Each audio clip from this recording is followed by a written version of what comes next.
All right. So toyed around with a couple of settings and found out that for one, among other things, I apparently had the streaming quality set back to medium by default for Xbox Console Companion.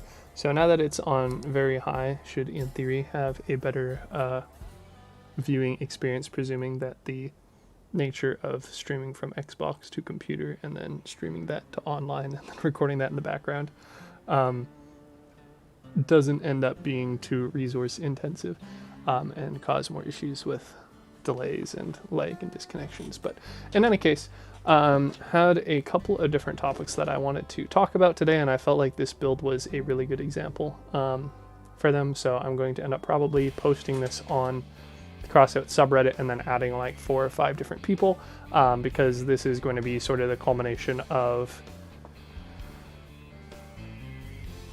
basically all those conversations. So yeah, to start with, can kind of talk about this build, the Walrus, which kind of first requires talking about seal clubbing. So for those who aren't familiar, in Crossout, depending on who you ask, but most people would agree that power score is the primary balancing mechanic for PvP. Generally, the game matchmakes you against people of other similar power scores. So there do appear to be somewhat predetermined brackets at about 2,500, 5,000, and 10,000 power score, insofar as being underneath those tends to queue you with people underneath those rather than a like spread of say plus or minus 2,000. But this may also just be sort of emergent as a result of everybody presuming that there are those brackets and thus making builds that fit within that. I've definitely gotten in many lobbies with 15,000s as a 10,000 or a 9,500. So, you know, it's not necessarily a hard and fast rule. And of course, matchmaking times, regions, etc. are all going to play into that. But in any case, the premise of seal clubbing is basically taking something of, for a very basic view, overperforming nature, whether it be in like straight up 1v1s or similar power score situations or against others in lower ones, and then using those to your advantage. So what you end up having with them is generally somebody who runs the Growl cabin, which has 11 energy and 750 power score, as opposed to any of the 12 energy cabins that have more than double further on. And then a single or maybe a couple high-end weapons. So for instance, one of the most popular ones is Growl and Porcupines around mine layers. So something that takes relic weapons, which you generally don't see in like sub 10,000 lobbies, and then using some otherwise lower power score objects in order to get into those lower power score lobbies.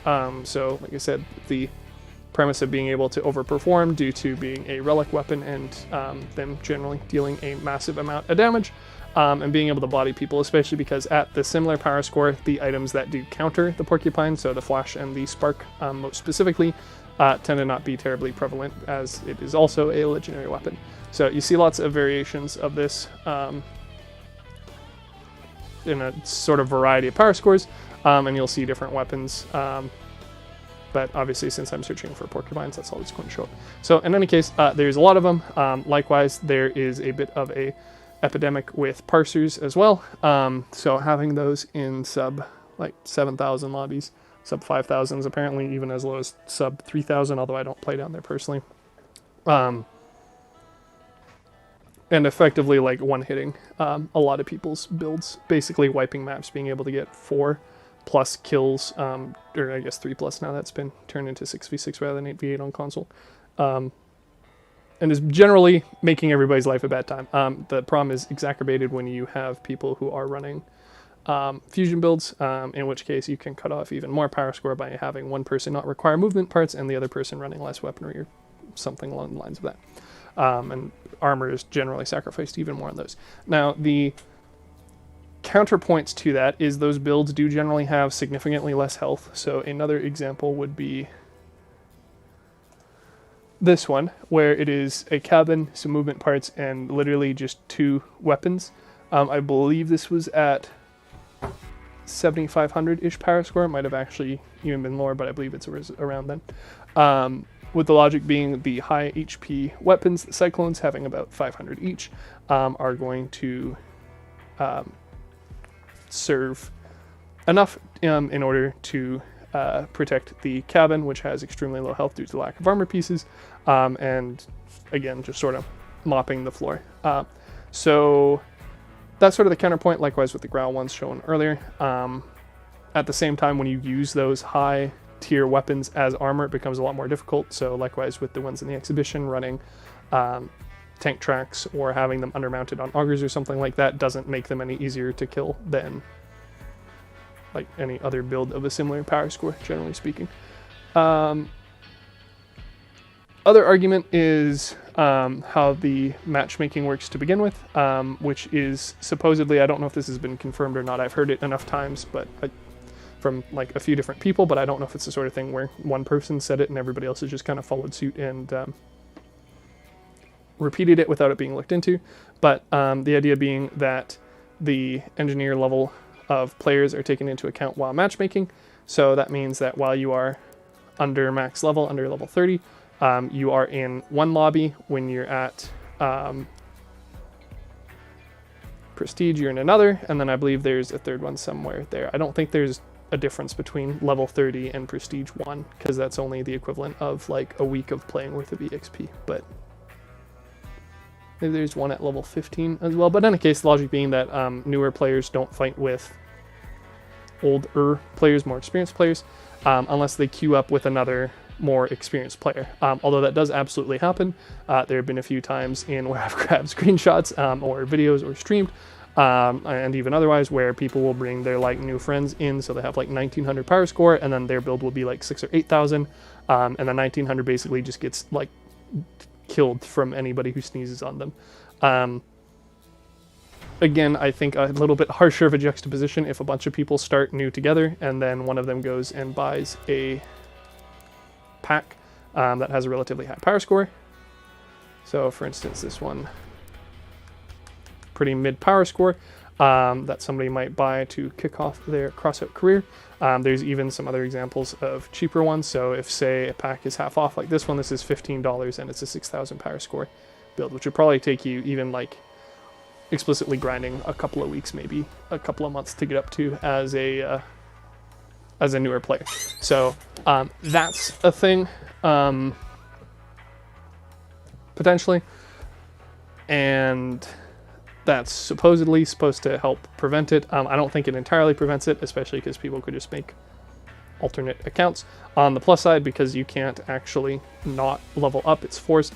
It's not like you can just stay at a low level and indefinitely abuse lower level people. So that's kind of the counter argument explicitly against the term seal clubbing. I feel like in the spirit of it, which is going into lower level lobbies with overperforming weapons, it's still very much a thing. It doesn't really matter if you're fighting people who also have, you know, hundreds or thousands of hours in the game. If you're basically able to one-hit their build at lower power scores, you know, they're not really seals in the sense of being newer to the game, but they are obviously at a stark disadvantage. So with that logic of some people saying that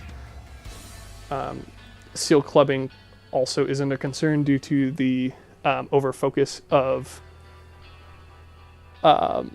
offense rather than defense, I think there's a couple of other points to kind of discuss on that. So like I said, this is a rather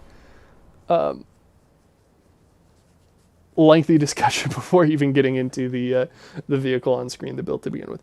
But in any case, from a design perspective, it is like perfectly fair and reasonable for people to use whatever systems are in place in order to achieve their desired result.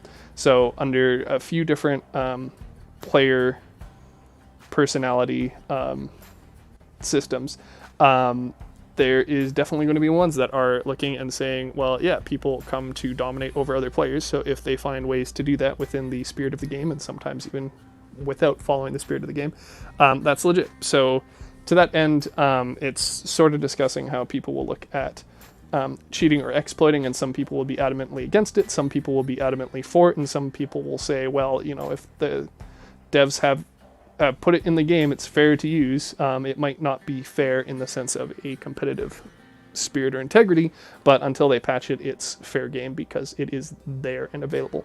So it kind of blurs the lines with exploits, certainly with a lot of discussions about the balance of weapons that are released in new battle passes that seem to be explicitly overtuned in order to sell more battle passes.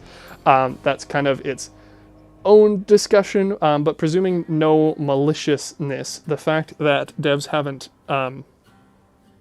explicitly prevented it or put in systems against bringing higher tier items on lower tier cabins or into lower power score brackets or whatnot, it seems like a legitimate option. And like I said, I think from a game design perspective, it is, because again, people are going to be interested in min-maxing, people are going to be interested in lording over others. Toxicity can stem from that, but even just in a good competitive sense, you know, you want the competition to be competitive. You know, if stuff is a wipe one way or another, then that's not really fun for either party, or maybe it is for people who enjoy domineering, but that tends to be, I think, on average, less fun for people than if it's a close match. Personally, I have a lot more fun in matches where it is a close loss than where it is a like wipe win. And that's even coming from like a person speaking who is explicitly working on completing weapon trials, which looks at getting kills and kill assists. So strictly from a efficiency perspective, I should absolutely adore when we wipe people and I get 6 kills or assists in a match.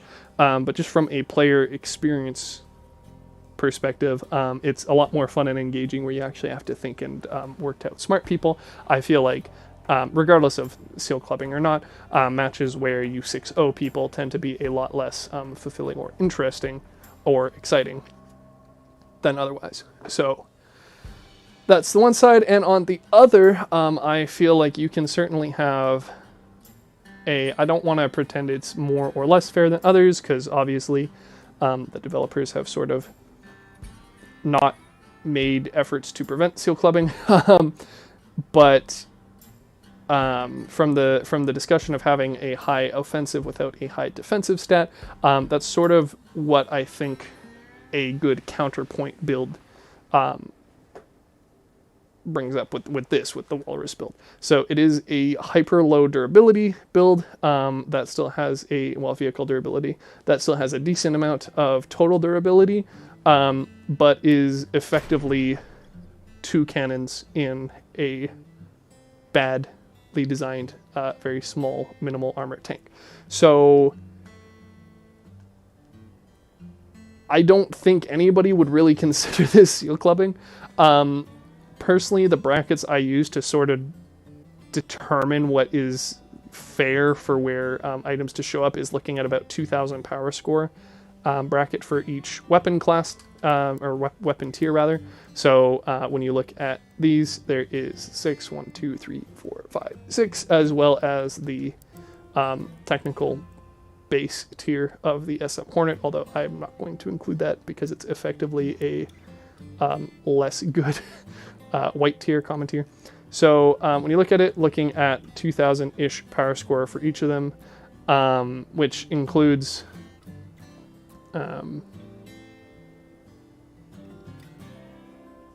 the white and blue and base tiers altogether, just because you're not likely to get much higher than like there to begin with just running blue items. They're not a lot higher of power score for the energy from the white items. They're basically still the lowest functional tier, because there's only 3 white items. You actually start getting variety of weapons at the blue rare tier. So in any case, logic being that 0 to 2,000 power score is where you'd sort of see the first 3, so the base, the Hornet, as well as the common and rare tier. 2 to 4,000 special, 4 to 6. Sorry, I totally got that backwards. It's separate between the white and blue tiers still. So 0 to 2 for the, I guess it would have just made sense if I'd actually checked any of the packs as an example. So looking at white items here, which doesn't have the parts list because it's not a pack that you buy. There we go. Yeah, so looking at white items in the 0 to 2,000 power score tier, and then blue for 2 to 4, cyan for 4 to 6, epic for 6 to 8, legendary for 8 to 10, and then relic for 10,000 and up. So while these aren't obviously strictly defined or anything, I mean, I suppose there could be some background systems in place from the developers that are encouraged or you know, built around that premise. I don't really have any reason to believe there's any hard and fast rules for those explicit brackets in the game. But in any case, that's sort of where I look at the power score weapons being balanced, effective, appropriate without feeling super scummy. And of course, this is just personal experience. I have a fair amount of time in Crossout, so I like to think that this is fairly objective based off of encountering pretty much every item in the game in dozens of matches. But, you know, personal experience may vary, and of course, with patches occurring every season and new items being thrown into the mix, there'll be items that don't really fall cleanly into the category. You also run into the question of, like, well, I mean, if you're looking at it from a perspective of maxing out the energy of things at that power score, then sure, but running, for instance, 2 porcupines is only 6 energy. So is it fair to, by that logic, have them show up in half as low a power score in the 6,000 bracket because you're only using half as much energy on that? And like I said, I feel like personally that's sort of where seal clubbing falls into play, and why I feel like the brackets are sort of a good, I don't want to say guideline, but way to look at it and see more or less where I feel like the weapons are intended for being. Likewise, the Mandrake is on the opposite side, or the Jaboka, where they feel like they sort of underperform as a single weapon, and even if you have a full build of them at their respective power scores, like you can definitely have a Mandrake in a 6 to 8,000 power score lobby, and it doesn't really do anything there. Likewise, I've seen Jabokos with like a full Jaboko build up in like 10,000 power score lobbies, and they don't do anything up there either. So again, I can't pretend that it's like a good blanket rule, but I think it does sort of help frame the discussion in any case, just like how running a single relic or a single legendary, or in the case of the screenshot, 2 legendaries and effectively nothing else on the build, is more likely to be seen as purposefully trying to work around matchmaking restrictions in order to have a unfair advantage over others, which, you know, the conclusion to draw from that is, you know, undermining competitive integrity. So to that end, if you agree with that framework or system or guideline or what have you, this isn't really an example of subverting that. It's within the 8 to 10,000 power score bracket for the legendary items, and it is honestly not even really that good. This is sort of the culmination of a few different ideas that I had coming together, thus why this is going to be a rather lengthy and complex and subdivided video, but I think it's a good example of how just because you put all of your points into offense rather than defense doesn't explicitly make it seal clubbing.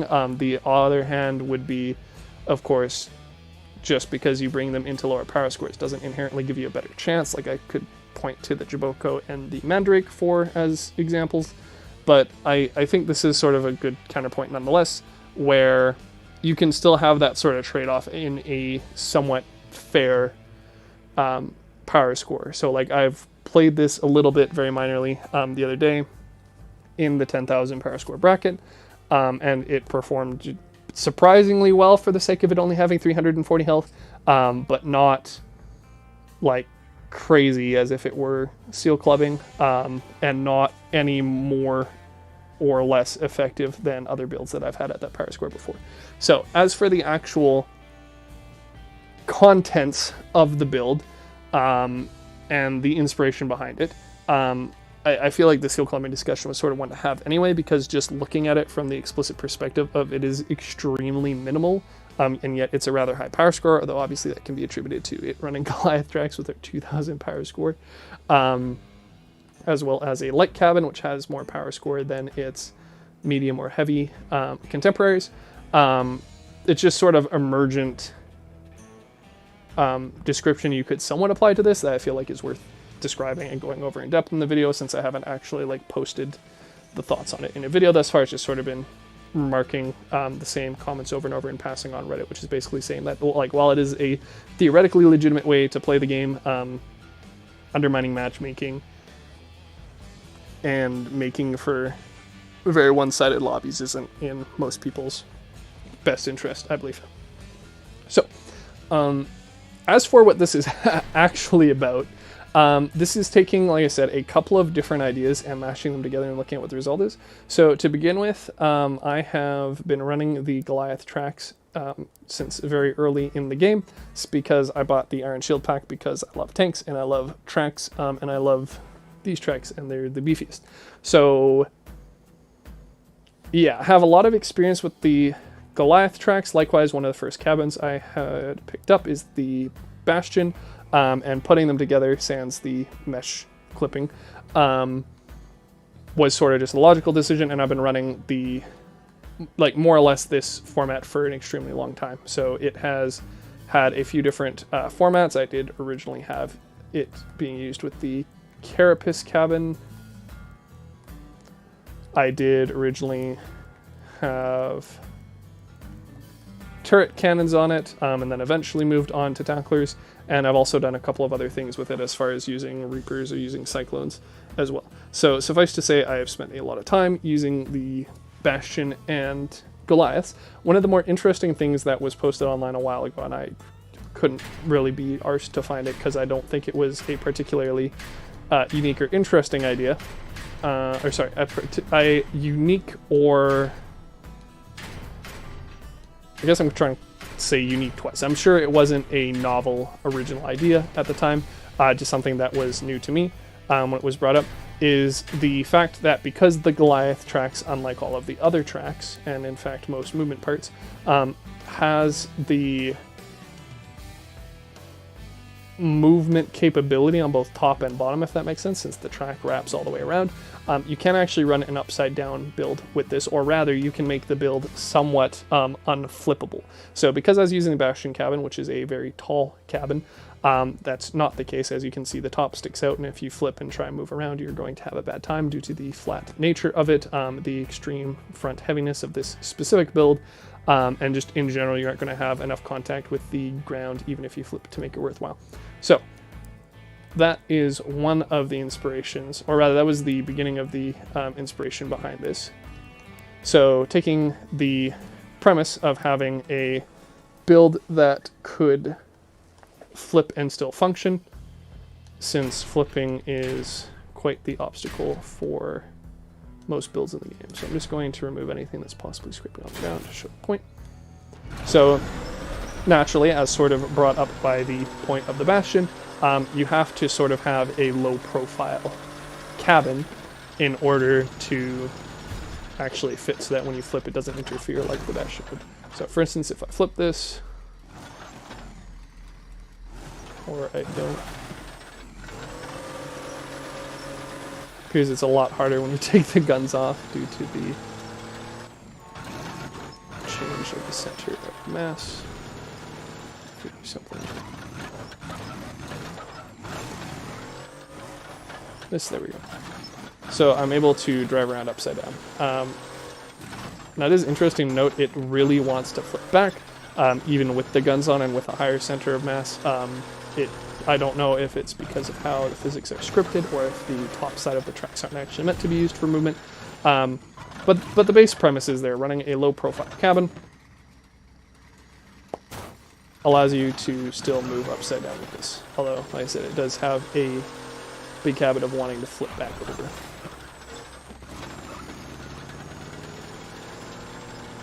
So, that was one of the things I was looking at.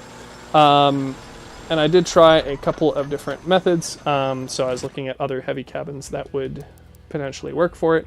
But they don't really work at all, suffice to say, because of their size. So if I just strip everything else in the way off. The Echo seemed to be the closest secondary option, because it is almost flush with the top of the cabin. That being said, it's still sticking up and over, and that's sort of the best case scenario for running heavy cabins. So I could have, of course, run the Carapace, although it's not really end game viable, especially for me slapping legendary weapons on, because I would need to run a generator of 2 or more just to go from the 10 base energy to being able to equip the two cannons. And then everything else is enormous by nature of just being a heavy cabin. They tend to be the largest. So obviously varying degrees of size, but in all cases other than the ones I mentioned, they're still sticking out to varying degrees. So lower profile one was kind of what I was looking for. So to that end, I sort of stopped looking at from like what cabin would fit and sort of what would this build look like. So I knew I wanted to basically take a Goliath sandwich, as the term is, and slap 2 cannons on it. So because I currently have the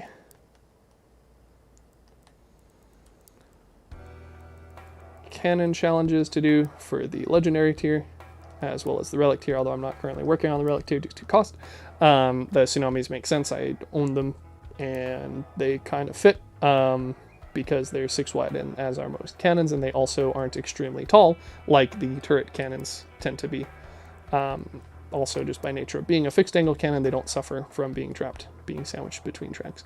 So, yeah, had a couple of different ideas, of course, running cabins that would actually benefit them. So, like I said, the Echo had been the best first option, then looking at things like the Omnibox, Deadman, etc. And I sort of thought, okay, well, how would I want to mount these anyway? So the Goliath track is 8 pips tall from top to bottom, roughly. There's, like I said, some shenaniganery with the way that physics work, and with pieces dragging and whatnot. But it is functionally 8 from top to bottom. So I knew that the build needed to be, of course, smaller than that. And the tsunamis are, again, approximately 3 pips high.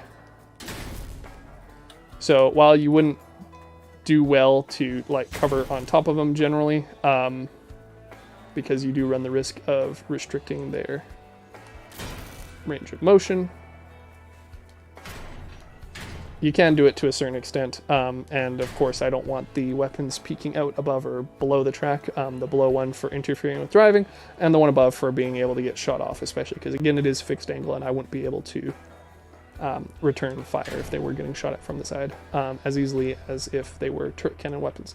So knowing that, I knew that at most I would want to have a gap of 2 between the weapons, ideally less. So this is where another concept I want to discuss is, which is weld points. So there are now 3 different kinds in the game. If you go into the AR mode, the default welding points, constructor pips, whatever you want to call them, are just these yellowish orange blocks. Then you also have ones with circles inside of them, which are frame pieces, which are only able to connect to other frame pieces with some caveats. So, for instance, all the movement parts in the game are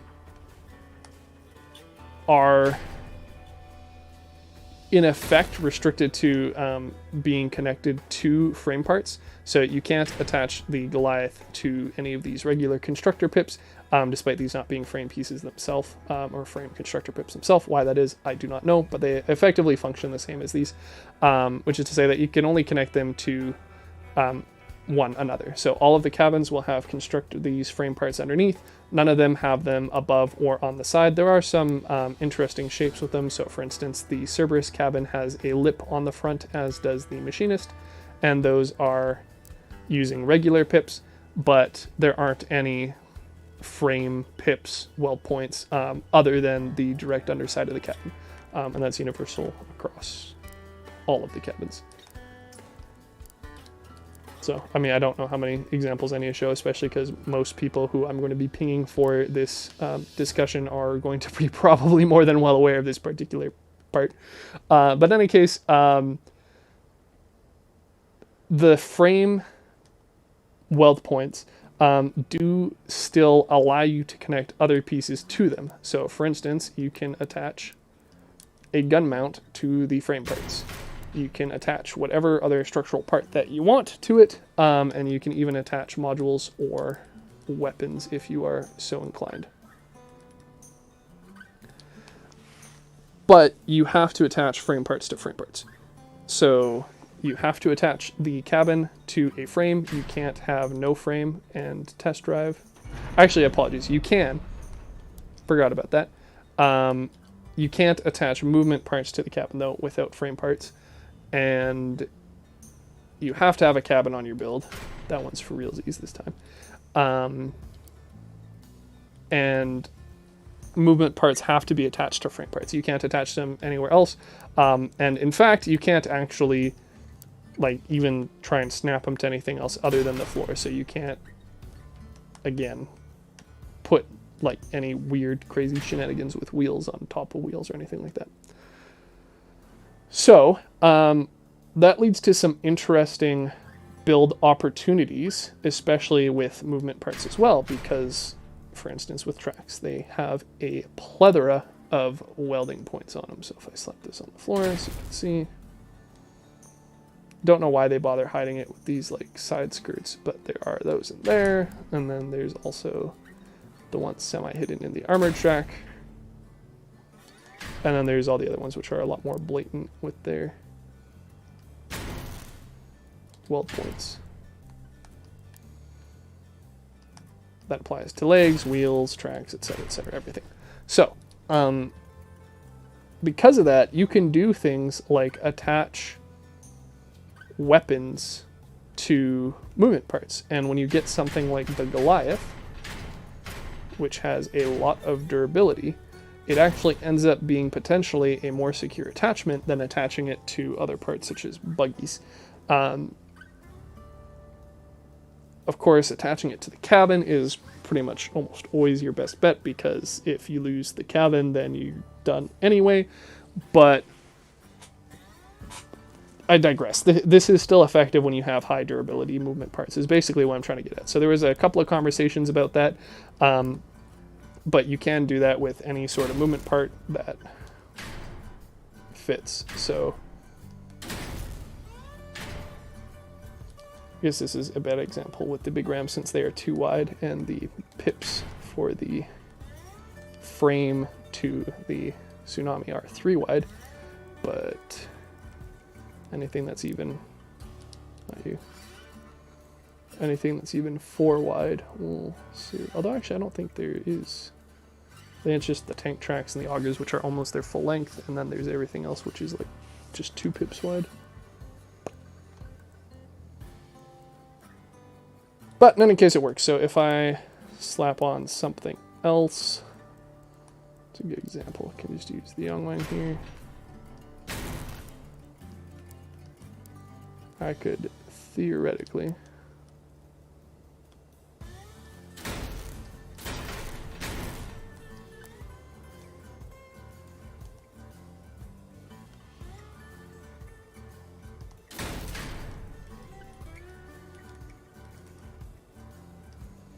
do that, presuming there wasn't barrel collision, which there is.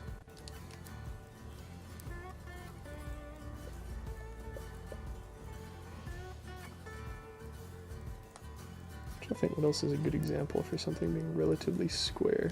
I think this will work. Yeah. So there's another example. So an alternative to using structure parts, etc. So that's sort of the solution that I came to with this, where you can attach it to frame parts. Now, on the other hand, you can also use other attachment points on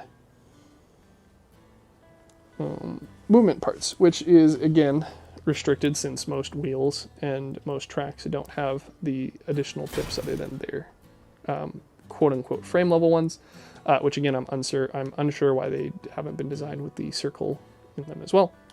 But in any case, the tank tracks have pips on top, as do the augers. Then the Goliath track has pips on the outside, which is also how like the entire Siege Breaker build works to begin with, where you have the tacklers and armor attached to the outside.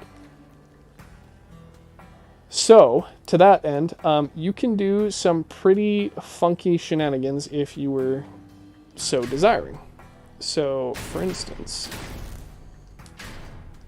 with the current build I have, there are a few anchor points, and I have them overlapping for very purposeful reasons. Also, as a side note, you can just put small plows in front of tsunamis, and they protect them pretty well, which is pretty cool and not something I had noticed or seen anybody else do before. So there's just a little aside, if you hadn't figured it out from the first 36 minutes of me talking with the build on screen. You can put the small plow there, and it doesn't interfere with aiming, and it does a pretty decent job of protecting a otherwise enormous hitbox weapon.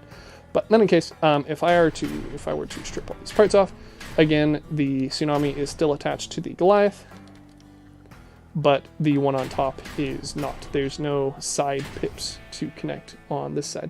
There are, however, pips on the other side here. So, not that I'm advising it, but you can theoretically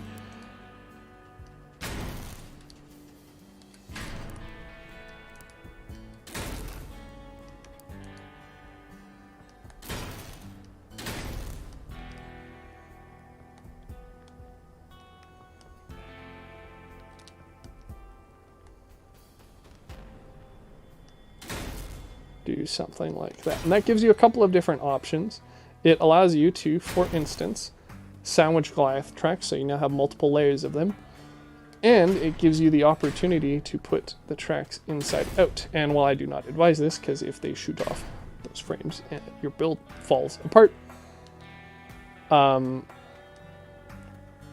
it is possible, and now you can have this anchored there. So the reason why that is important, not for this current specific arrangement, but because you'd have the option of running both of these connected directly to the tracks if you have them inside out. Again, not ideal in my eyes due to the nature of having to have the tracks on the outside. Maybe if you wanted to have additional tracks, but that's flirting with disaster to try and have 4 Goliath tracks on a build like this. If for no other reason, then you pretty much max out the mass just from the Goliaths themselves. But this is quite interesting to me because it allows you to have them, you know, pretty protected, especially because you can also run them on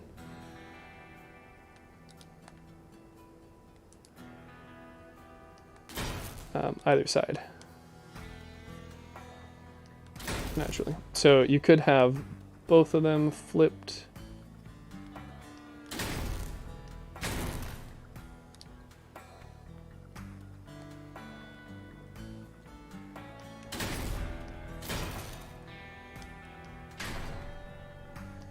And voila, you now have 1600 durability plus resistances times 2 for what your cannons are mounted on, which is pretty much the most insane durability you're going to get from mount points. Just like period, other than if you mount it directly to like a extremely high durability build like the Machinist or something. But again, you run the risk of basically losing all of that durability just if people break off the frames. And of course you can use larger frames. You could run 2x6s or whatnot underneath the front of them would probably be the safest, because then you can ramp them with bumpers. But even like at that point, them only having to chew through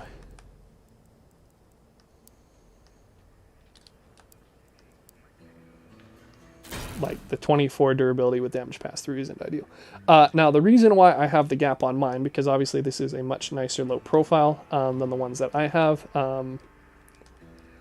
is because for meshing reasons that I disagree with and wish they would revisit, you can't actually run frames by the Tsunami, which is kind of wild because it looks like it has just enough room to fit through, but in any case they don't let you run the frames underneath.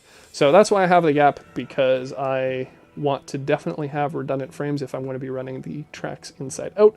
I don't want to have to rely on ones only on the back. And obviously, just to begin with, it's a lot safer to have your tracks on the inside of your build, especially when it sandwiches between two Goliath. So to that end, ended up spacing them out a little bit so I can have the bottom one attached directly to the Goliaths. Added some miscellaneous armor pieces for the top Tsunami to be attached to, and then because of the gap, was able to throw on some small plows on the front of them, which, like I said, works out. So doing this before I even selected the cabin sort of let me just run the cockpit. So reason being, even if I were to run any of the other cabins that even semi-fit or work with the just the synergizing of the build, if you run something like the Echo, you just run into a lot of issues of stuff sticking out. So I can either have the cabin sticking out at the back, and mind you, this is without a generator or an engine, because I had to delete those to make room for it, or I have the cannon sticking out significantly, which is already an issue due to their extremely long hitbox via the barrel. Likewise with any other cabins, but the cockpit specifically just so happens to be small enough that you can actually fit it in between them. I could have also theoretically run like the Blight or maybe the Quantum, but the noses of them actually still interfere with the top Tsunami, as you see there. So yeah, the cockpit happens to be like the only cabin that you can actually fit in between two upside down Tsunamis that are spaced vertically by 2 pips. How much help that is for info, I don't know, but in any case, that's sort of how I arrived at it. So just for making it a micro build of sorts, insofar as being as compact as possible, the cockpit works beautifully. Due to the nature of the cockpit having a nook at the back, I was able to attach the Ampere, and then I was able to cover that with the engine, which of course you can either run lengthwise or height-wise, which I did just for the additional protection on the Tsunamis. If I had the Colossus instead, I could of course run it sideways since it is 6 wide, and as is the spacing of the cabin and frame. But I feel like the Goliath tracks going from 45 kph to 55 kph, especially on a cabin that can otherwise hit 120, is a stitch more important and viable, as opposed to trying to slug across the map with the second slowest movement speed outside of ML200s without a step spider cabin. So yeah, to sort of continue with the weld point discussion, which kind of looks away from this build, which I guess in some ways, for the sake of showing it, another build I mentioned before, just using the cockpit's very small shape for that sake, for making the build very small, is the Box Buddy, which I've spoken about before, which is a block that's just running tacklers. So this is designed to be a very small, somewhat durable due to the nature of the tacklers fusion build. As I mentioned before, this is very much arguably seal clubbing, although the somewhat limited durability of the tacklers compared to other weapons makes it maybe less so, as well as the reliance on a fusion to move you around. But in any case, sort of the same concept, which is just that the cockpit cabin is very small, and you can use that to make some pretty teeny tiny builds. And I mean, I've also brought that up before with the Sea Urchin micro builds videos as well. So yeah, that's that. I might end up testing it out some more and fucking around with it just because it's super funny. And again, I don't feel like it's falling into the seal clubbing / scummy play style type. And as far as welding points, there's actually the addition of a couple of new ones with the season.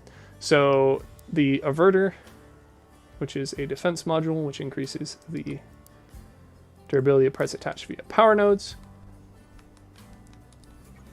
as well as the Master Cabin, which allows for repairing of parts attached to these power nodes, come alongside the introduction of the power nodes to begin with. And it is kind of funny that they didn't actually line up the dots with the power nodes themselves in all instances. But in any case, so they're a third type, which are basically giving buffs to explicit parts connected via those weld points. So it's interesting to note that, like, just a couple seasons ago, we actually got the Machinist, which works on what would appear at face value to be very similar, but is more blanket. So this is saying any weapons attached to the cabin at all get the damage bonus. So you don't have any restrictions with placing it other than the actual ability to fit things on here. So for instance, if you want to run double turret cannons, it would be extremely hard unless you side mount them, since there isn't enough width here to place them side by side, unless you wanted to place them forward and backwards. So the Machinist kind of introduced us to the concept of buffing things based off of their welding. I don't think any other cabin does anything like that.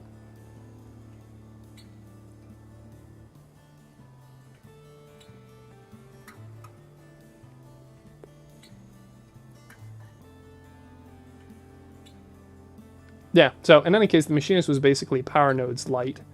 But the Master and Averter are actually the implementation of it. So because I am not a owner of the paid battle pass, I do not actually have the Averter module, nor will I have the Master module until a bit later once I'm able to craft it. I'm not actually able to put this topic, which I'm talking about explicitly, together, but there are some restrictions I should mention. Apparently the Averter does not apply to cabins as per the description, and according to, I believe it was Glyph the Griff on Reddit Online, it also doesn't apply to movement parts. Now, I can't really effectively test this without actually having the module, especially because it doesn't seem to change the durability value of the in the item stats of the screen, so I couldn't just test by looking at comparable builds in the exhibition. I'd have to actually, like, fight my own build, and the only way to fight the build in the garage is to have it currently in your garage slot, which means you need to own it. You can't just test an exhibition build like that.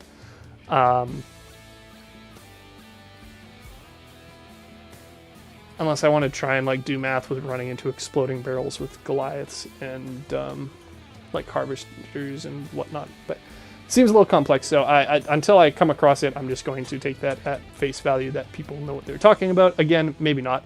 And then the Master Cabin is restricted just by what can connect to it. So while it doesn't specify here, it's important to note, as I pointed out earlier, any of the movement parts need to attach to frame level and are only attachable at frame level, which means none of the movement parts can directly attach to the power nodes and thus can't be healed unless, again, you run the inside-out Goliath tracks, presuming that it affects movement parts, the Master Cabin, that is. I don't think there's any listed restrictions on it, but who knows, again.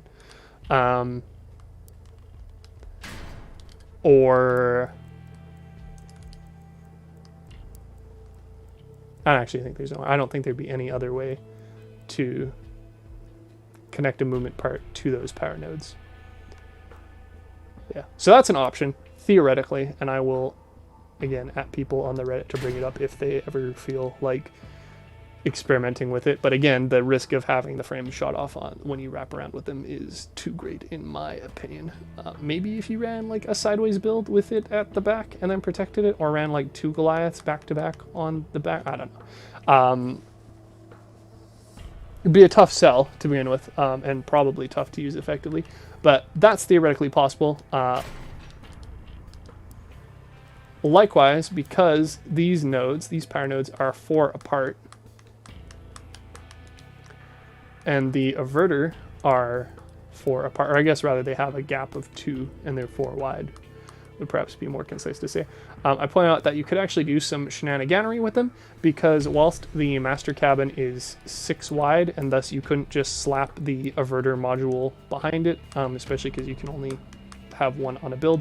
So for instance, you couldn't put a turret cannon here, slap the averter on, and then another turret cannon over here. It wouldn't reach the averter on the back due to the width of it. However, you could run a sideways and/or flip build. So I mentioned this, so I on the Reddit, and it's kind of sort of relevant to the discussion about weld points. So I figure I might as well just do it on here. So to begin with, UFO builds are another interesting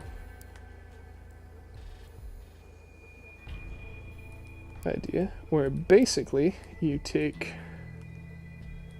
oh, it's right there, excellent. You take a booster, or 4, you attach it to a light cabin, in most cases the cabin that gets damage bonus due to having boosters. And you shoot off into the sky. So you are effectively wanting to be flipped semi-permanently, other than whenever you're on the ground and perhaps wanting to move around. Although some builds like this one have made that difficult. Some will have wheels at the bottom of one side rather than the bottom of the entire build, which make it a little bit, or rather they have the cabin lower on the build, which makes it a little bit easier to flip up onto their wheels and then drive away if need be. I don't know if there's an example here.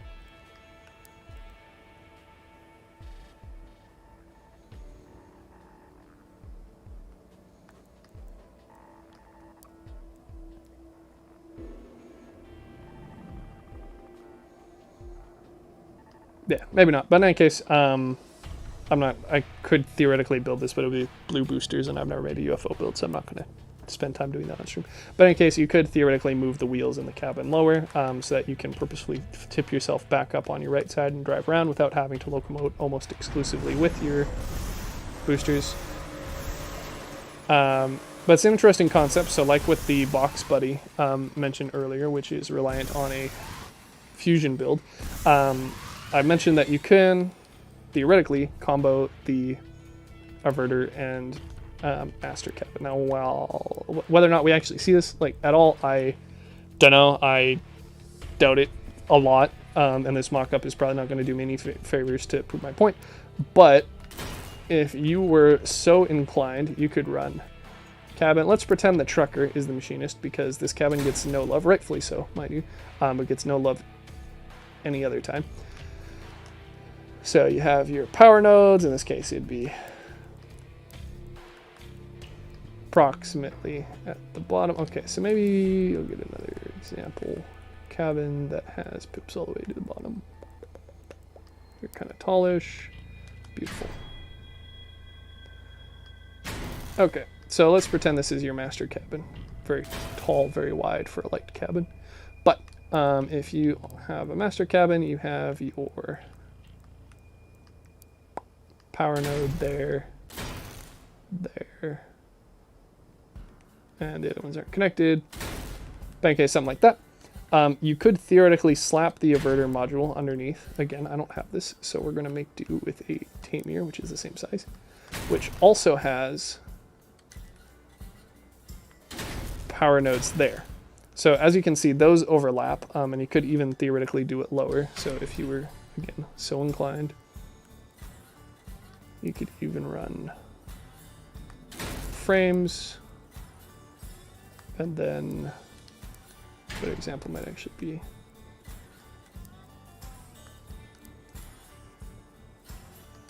run your frames, run some pieces that let you attach stuff.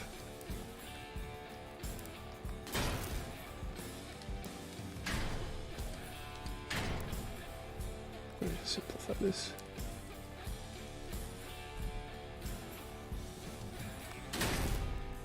Run your, again, quote unquote, averter module with its snap points, like that, and then you could attach something to that and get benefits from both of them. So theoretically, again, if one were so inclined, you could run something like that, or more simply just like that. Of course, preferably something extremely high durability, like a turret cannon, so maybe the Mammoth or Mastodon turret cannons, or in this case the Elephant, and get the bonus of both being able to overheat your cabin to heal the weapon and have more durability on the weapon to begin with. So if I get rid of these examples of the power nodes and just snap it on directly, you can run something like this. While not inherently useful, you do have a couple of different ways to actually implement this. Now, you are restricted by only being able to do it with one weapon, of course, unless you run into more shenaniganery with fitting them side by side. Which, poor example, running something with such low energy. Literally doesn't even have enough energy. Excellent.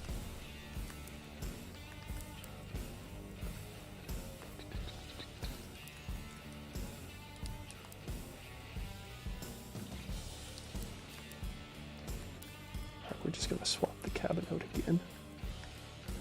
Although there isn't really any other tall-ish cabins that fit the shape. Master's the first, which again, personally, I'm actually interested in because it does allow for some unique building opportunities, even though people sigh about it and how ugly it looks. Likewise with Deadman and how they took a Supra and crunched it.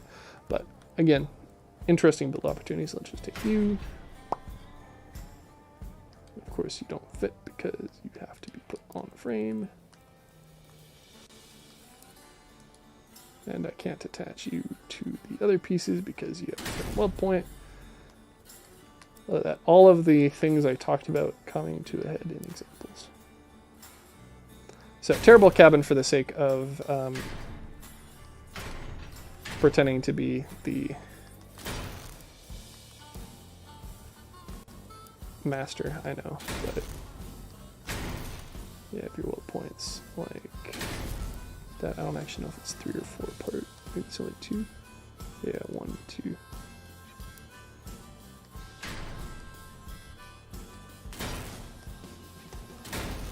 Cool. So again, if this were the master cabin and not the quantum, and these were representing the power nodes,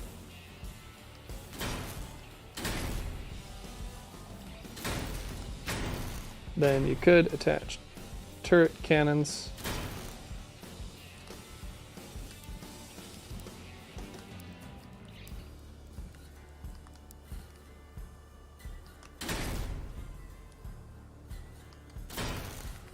Or perhaps due to the limitation of space, fixed angle cannons.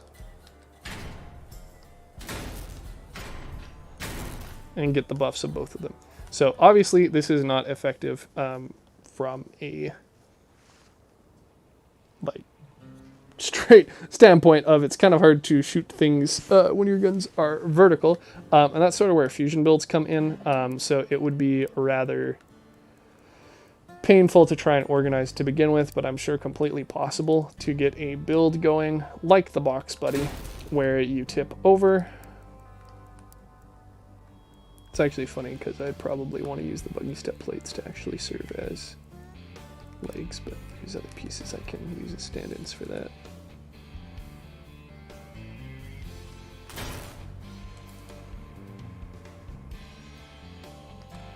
I can use the big ram to extend the garage height. Attach some longer legs. Make a nice little diamond. And then purposely have the build flip over and then get scooped up and attached to another person's build. So for instance, if I wanted to run a build much like the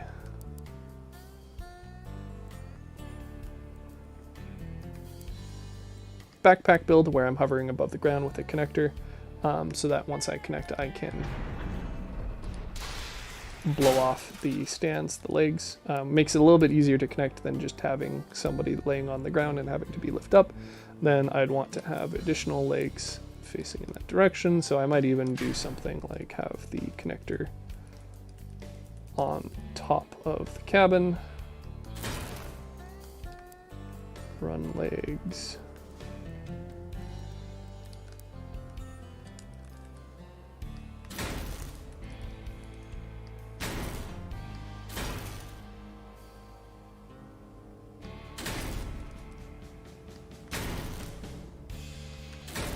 Maybe like that. So then it's just a matter of actually causing me to tip over onto that. So maybe I can add that, and then I just need something heavy to pull me down. So if I added something like some Under Armour, that would possibly assist. And then presuming I don't get bullied by the terrain of the map, I could probably just add something rounded in order to cause it to want to flip me up. So I don't know if that'll be enough. Probably not. Yeah, it's still too heavy. So I'm just going to get rid of these example power nodes, because I think at this point the concept is clear enough. Then I just need to move the center mass over some more. I guess in theory I don't even need to make the legs this long, do I? Probably easier if I don't. Go. Physics. Knowledge coming in handy now. Only multiple years after I failed the class. I flunked the program, but no sweat.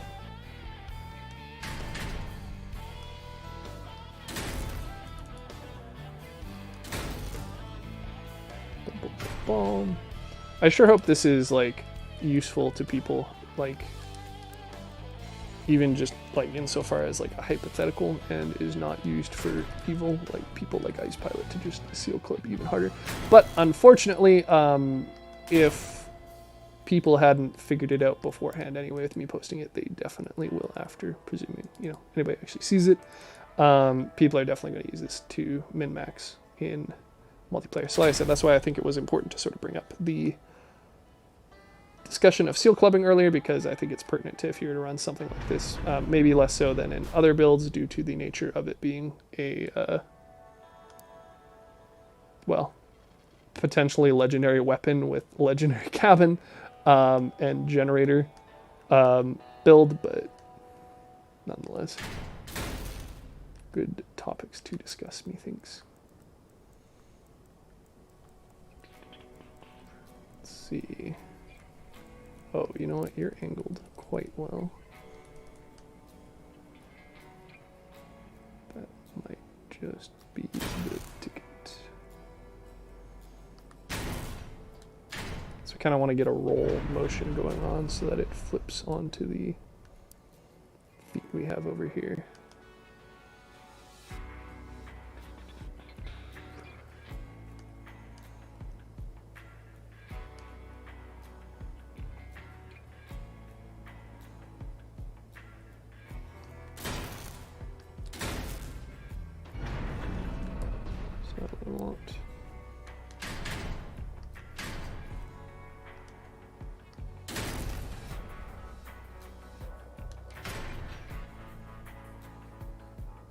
Probably also would have been in my benefit to figure this out ahead of time, so I could have just used the garage undo button for build assembly rather than trying to build it from scratch for the first time. But what am I missing here?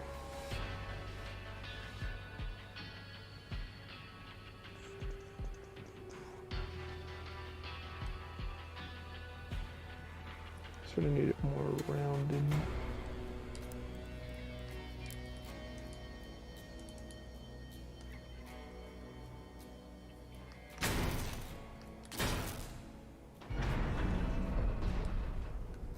But most of these parts just have a flat edge that it can rest on.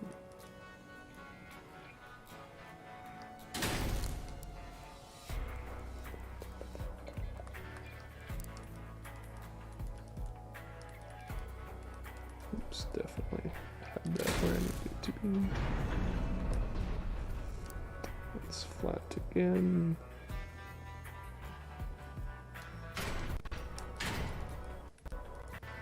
however, are very rounded.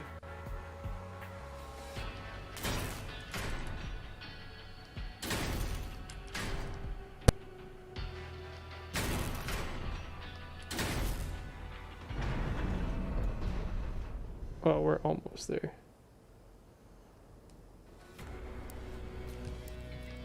Greatness awaits. That's alright, I left it as high as it can be.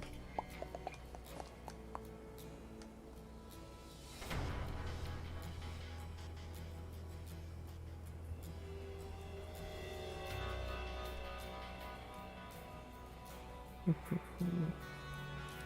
feel like this is possible though.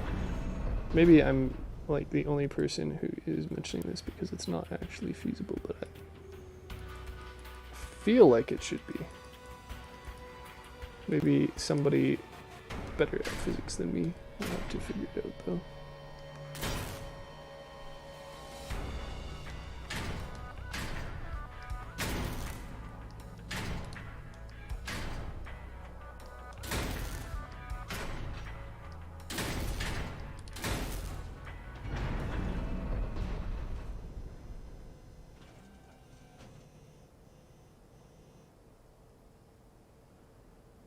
Shout out to hovering off the ground.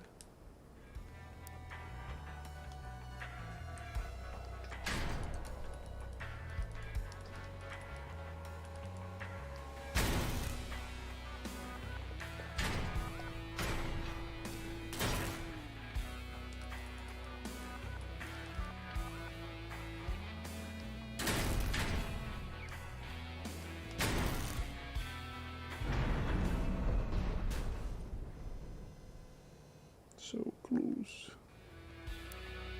I guess I could just make this a lot easier on myself by just moving the legs further down to get a more smooth roll.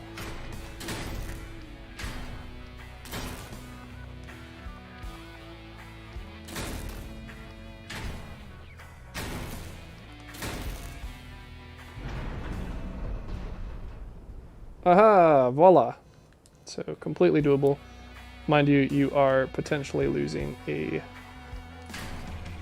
lot of power score and mass with this specific one to the legs, but I'm sure there are ways to optimize this and that people will find them, and it will get disgustingly easy to actually do this. But the concept seems like it could be there. So in theory, you could do this, purposefully be, you know, semi-permanently flipped.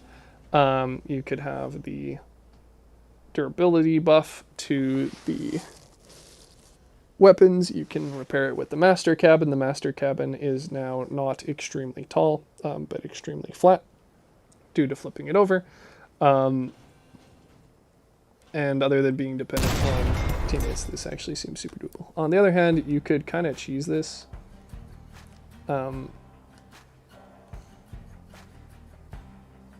By using hovers on one side. So this is actually posted by the same person who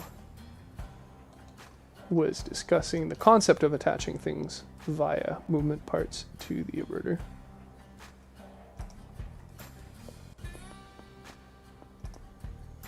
Which is Jordy Spore. I don't know how to pronounce that. In any case, but just making a build with a lot of mass over to one side and then hovers. Whoops, not you. And then having it tilted, and then due to like gravity pulling on the one side extremely strongly to try and cause it to lie flat, just accelerating it super fast. So the logic behind this being just the center of mass gets tipped over towards the ground.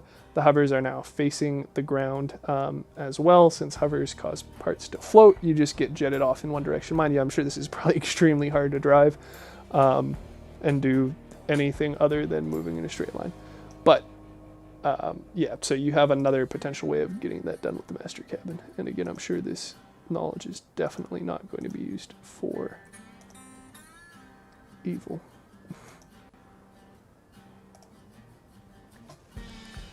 So yeah, I think that basically covers everything I wanted to discuss via all of the discussions that I had sort of had some thoughts on. So I can probably conclude the stream, add some timestamps, make a Reddit post, add some people, and watch the world cry as I just taught people how to like Seal Club even easier with the Averter and Master Cabin.